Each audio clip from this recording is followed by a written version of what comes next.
যখন এই চিন্তা যখন কোন বান্দার অন্তরে পয়দা হবে, যখন কোন বান্দির অন্তরে এই চিন্তা পয়দা হবে যে এই সমস্ত নিয়ামত একমাত্র আল্লাহর, তখন ওই বান্দাটা আল্লাহর কৃতজ্ঞতা আদায় করে, আল্লাহ তাআলার শুকরিয়া আদায় করে, ওই বান্দাটা আল্লাহ তাআলার কদমে সিজদায় পড়ে, ওই বান্দাটা আল্লাহ তাআলার কুদরতি পায়ে সিজদায় পড়ে, ওই বান্দাটা কোরআনের কথা শুনে, ওই বান্দাটা আল্লাহ তাআলার তাসবিহাত পাঠ করে, ওই বান্দিটা আল্লাহ তাআলার পথে অগ্রসর হয়।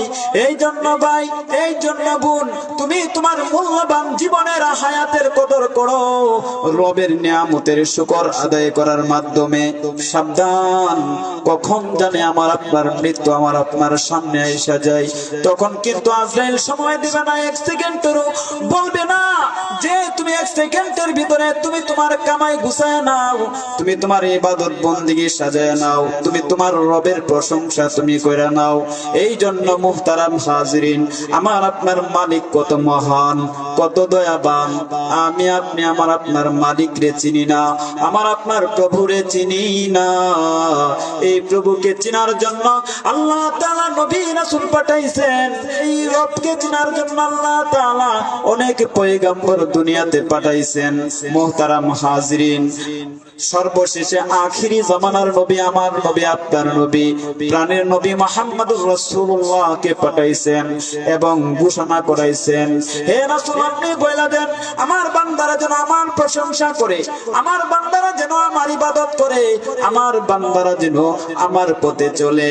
হে নবী, আপনি তাদেরকে সতর্ক করে দেন, তাদেরকে সতর্ক করে দেন, তারা যেন বেইবাদতকারী না হয়, তারা যেন আমি আল্লাহ তাআলার কৃতজ্ঞ বান্দা না হয়।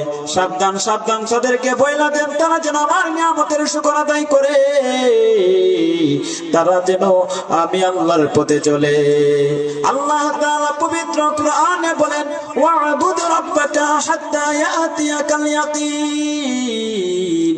বান্দা, মৃত্যু পর্যন্ত তোমার রবের ইবাদত করো, অর্থাৎ আল্লাহ পাকের নির্দেশ, বান্দা মৃত্যু পর্যন্ত আল্লাহ তাআলার ইবাদত করবে, বান্দা মৃত্যু পর্যন্ত রবকে রব হিসাবে স্বীকার করবে।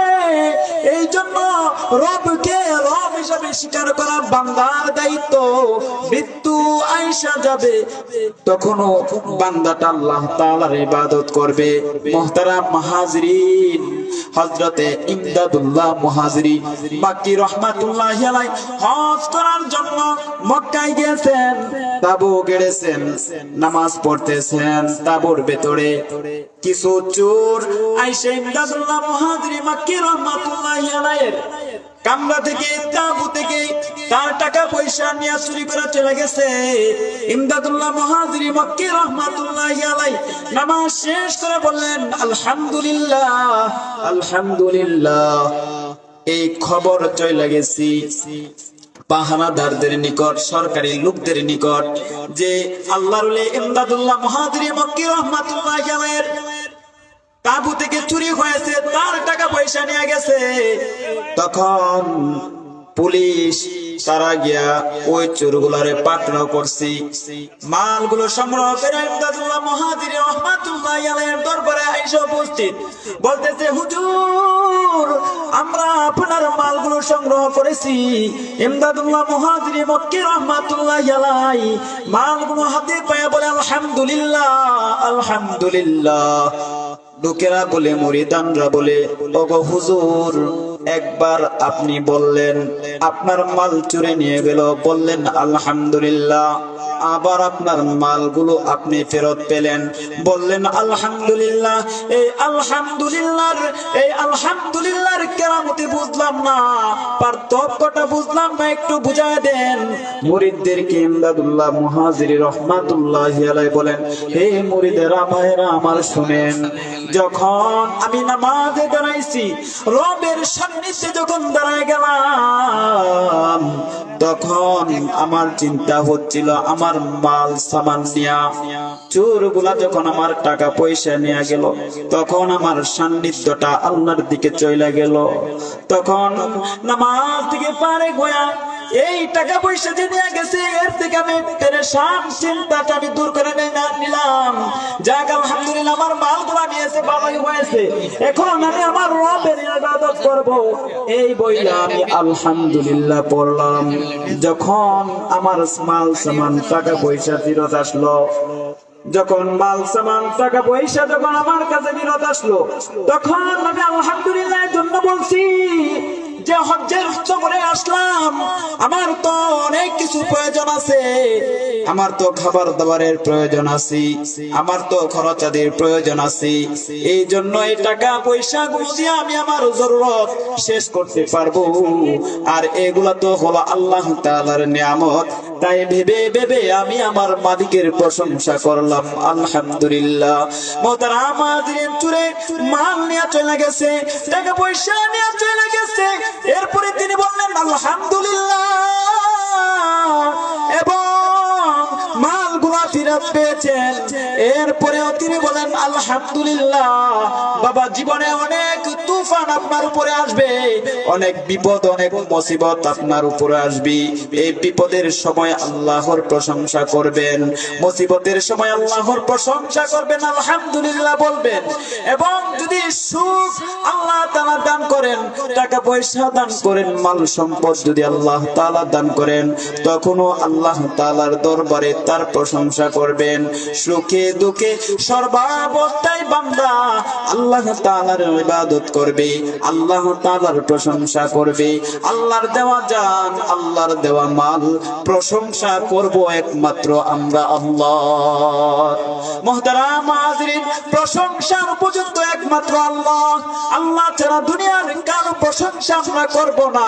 দুনিয়ার মানুষের প্রশংসা যদি আমি আপনি করি, এই প্রশংসা সে সাময়িকের জন্য খুশি হয়। একবার প্রশংসা করলে দুনিয়ার মানুষ একবার খুশি হয়, দুইবার প্রশংসা করলে দুইবার খুশি হয়, তৃতীয়বার প্রশংসা করলে তিনবার বান্দাটা খুশি হয়, চতুর্থবার প্রশংসা করলে হঠাৎ বান্দাটা মনে হয় আমারে ফাম দেয়, মনে হয় আমাকে ফাম দেয়। এই জন্য আল্লাহ বলেন, বান্দারে, ও বান্দা, তুমি যদি প্রশংসা করতে করতে মৃত্যুর কোলে ঢলে পড়ো বান্দা,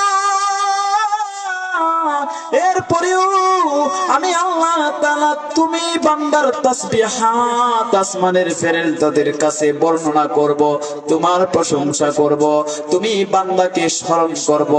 বান্দা, তুমি আমার, তোমারে অনেক যতন করে আমি আল্লাহ বানাইছি, তোমাকে আমি আল্লাহ তাআলা অনেক যতন করে বানাইছি। এই বান্দা, কেন বানাইছি?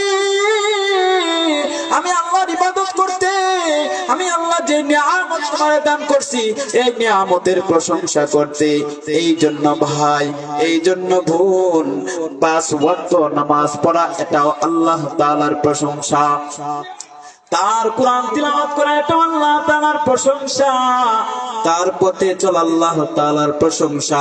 রাস্তা দিয়া বান্দা চলতেছেন, আল্লাহর জিকির করতেছেন, আল্লাহ বলেন ফেরেশতাদেরকে, দেখ দেখ আমার বান্দাটা ওই যে রাস্তা দিয়ে হাঁটতেছে, আমার জিকির করতেছে, নামাজের সময় হয়ে গেছে, বান্দা কাজ পড়ায় নামাজ পড়তেছে, আমার বান্দাটা সুযোগ পাইছে আমার সাথে কোরআন তিলাওয়াতে কথা বলতেছি, বান্দার টাকা পয়সা আছে, বান্দা হজ করতে আমার ঘরে চলে আসছি, বান্দার ধন সম্পদ আছে, বান্দা ধন সম্পদের যাকাত দিতেছে।